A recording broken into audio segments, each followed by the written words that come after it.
नमस्ते प्यारे छात्रों, मैं सोनोनी पीएस आप सभी छात्रों का स्वागत करता हूं। तो प्यारे छात्रों, आज हम हिंदी व्याकरण क्रिया के भेद आज हम क्रिया के भेदों की जानकारी लेते हैं। तो सबसे पहले हम क्रिया किसे कहते हैं, तो हम क्रिया की परिभाषा की जानकारी लेते हैं। तो क्रिया की परिभाषा है जिस शब्द अथवा शब्द समूह के द्वारा किसी कार्य के होने अथवा किए जाने का बोध हो उसे क्रिया कहते हैं। तो क्रिया किसे कहते हैं? जिस शब्द अथवा शब्द समूह के द्वारा किसी कार्य के होने अथवा किए जाने का बोध हो उसे क्रिया कहते हैं। जैसे 1. अजय पढ़ता है। 2. राधा रोती है। 3. बालक दूध पीता है। और 4. मोहन पतंग उड़ा रहा है। तो इन 4 वाक्यों को अगर आप देखें तो यहाँ पहले वाक्य में अजय करता है, दूसरे वाक्य में राधा करता है, तीसरे वाक्य में बालक करता है और चौथे वाक्य में मोहन करता है। और पहले वाक्य में पढ़ता यानी पढ़ना क्रिया है, दूसरे वाक्य में रोती यानी रोना क्रिया है, तीसरे वाक्य में पीता यानी पीना यह क्रिया है और चौथे वाक्य में उड़ाना उड़ा यानी उड़ाना यह क्रिया है। तो अगर हम पहले वाक्य देखें तो पहले वाक्य में अजय कर्ता और पढ़ना क्रिया, तो यहाँ कर्ता और क्रिया है। तो यहाँ कर्ता और क्रिया होने के कारण यहाँ कर्म नहीं है। तो जिस वाक्य में क्रिया के साथ कर्म नहीं होता तो ऐसी क्रिया अकर्मक क्रिया होती है। तो यह पढ़ना यह अकर्मक क्रिया है। राधा रोती है, राधा करता है, रोना क्रिया है, क्रिया के साथ कर्म नहीं है और इसीलिए रोती यानी रोना यह अकर्मक क्रिया है। उसी प्रकार तीसरा जो वाक्य है इसमें बालक दूध पीता है, बालक करता है, पीता यानी पीना क्रिया है। अगर हम क्रिया से प्रश्न पूछे बालक क्या पीता है तो उत्तर क्या आता है? दूध। तो यह दूध क्या है? कर्म है। उसी प्रकार चौथे वाक्य में मोहन पतंग उड़ा रहा है, तो मोहन कर्ता, उड़ा यानी उड़ाना क्रिया। तो मोहन क्या उड़ा रहा है? पतंग उड़ा रहा है, तो यह पतंग क्या है? कर्म है। और इस प्रकार तीसरा और चौथा वाक्य सकर्मक क्रिया का उदाहरण है, क्योंकि यह क्रिया के साथ कर्म है। क्योंकि पिता क्रिया के साथ दूध कर्म है, उड़ा यानी उड़ाना क्रिया के साथ पतंग कर्म है।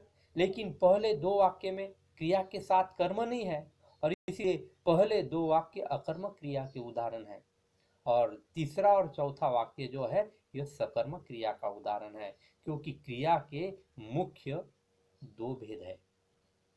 तो क्रिया के मुख्य भेद दो है, एक अकर्मक क्रिया और दूसरी है सकर्मक क्रिया। तो इसी प्रकार क्रिया के मुख्य दो भेद है, पहला भेद है अकर्मक क्रिया और दूसरा भेद है सकर्मक क्रिया। तो हम अकर्मक क्रिया किसे कहते हैं इसकी हम जानकारी लेते हैं। तो अकर्मक क्रिया की परिभाषा है जिस क्रिया का फल केवल कर्ता ही पड़ता है वह क्रिया अकर्मक क्रिया कहलाती है। इस क्रिया में कर्म का अभाव होता है। तो अकर्मक क्रिया किसे कहते हैं? जिस क्रिया का फल केवल कर्ता पर ही पड़ता है वह क्रिया अकर्मक क्रिया कहलाती है। इस क्रिया में कर्म का अभाव होता है। अभाव होता है यानी इस क्रिया के साथ कर्म नहीं होता है। और इस प्रकार जिस क्रिया के साथ कर्म नहीं होता है तो ऐसी क्रिया अकर्मक क्रिया होती है। जब क्रिया के साथ कर्म नहीं होता तो ऐसी क्रिया अकर्मक क्रिया कहलाती है। तो इसी प्रकार यहाँ अगर उदाहरण हम देखें, जैसे एक बालक रोता है, 2 लड़की नाचती है, 3 रमजान चुप खड़ी थी, और 4 ठेकेदार नया था, और 5 छात्र पढ़ता है।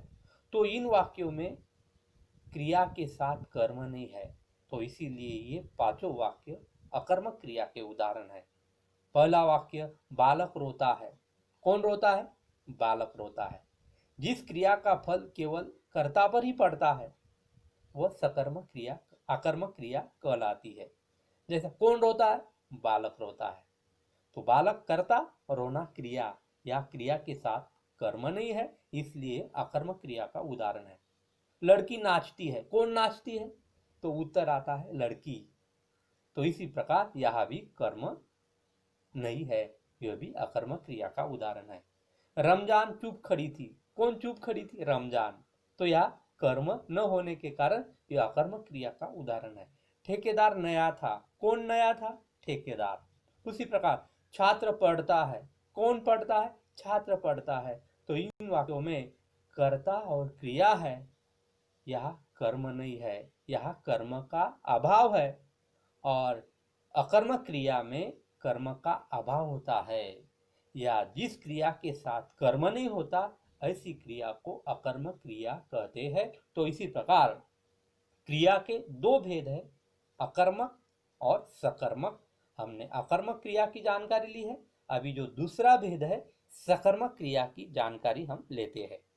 तो सकर्मक क्रिया किसे कहते हैं? सकर्मक क्रिया की परिभाषा है, जिन क्रियाओं का असर कर्ता पर नहीं कर्म पर पड़ता है वह सकर्मक क्रिया कहलाती है। इन क्रियाओं में कर्म का होना आवश्यक होता है। तो सकर्मक क्रिया किसे कहते हैं? जिन क्रियाओं का असर कर्ता पर नहीं कर्म पर पड़ता है वह सकर्मक क्रिया कहलाती है। इन क्रियाओं में कर्म का होना आवश्यक होता है। या आप सकर्मक क्रिया की परिभाषा इस प्रकार भी दे सकते हैं, जिस क्रिया के साथ कर्म होता है ऐसी क्रिया को सकर्मक क्रिया कहते हैं। या जब क्रिया के साथ कर्म होता है तो ऐसी क्रिया सकर्मक क्रिया होती है। सकर्मक क्रिया के साथ कर्म आवश्यक होता है। जैसे एक बालक निबंध लिखता है, तो यह बालक निबंध लिखता है, बालक करता है, लिखना क्रिया है। अगर हम लिखना क्रिया से अगर प्रश्न पूछे तो उत्तर जो आएगा वो कर्म होगा। बालक क्या लिखता है? तो बालक निबंध लिखता है, निबंध यह कर्म है। उसी प्रकार विजय फल खाता है। विजय क्या खाता है? फल खाता है। क्या खाता है? फल खाता है। उसी प्रकार माँ ने दिया जलाया। क्या जलाया? दिया। तो यह दिया कर्म है। अजय पुस्तक पढ़ता है। क्या पढ़ता है? पुस्तक। तो पुस्तक यह कर्म है। आकाश ने एक संगणक खरीदा। क्या खरीदा? संगणक खरीदा। तो संगणक कर्म है। तो इस प्रकार इन वाक्यों में पहले वाक्य में निबंध, दूसरे वाक्य में फल, तीसरे वाक्य में दिया, चौथे वाक्य में पुस्तक और पांचवें वाक्य में संगणक, यह कर्म है। तो यह क्रिया के साथ कर्म है। और इस प्रकार जब क्रिया के साथ कर्म होता है तो ऐसी क्रिया को सकर्मक क्रिया कहते हैं। तो इस प्रकार प्यारे छात्रों, क्रिया के मुख्य भेद दो है, एक अकर्मक क्रिया और दूसरी है सकर्मक क्रिया।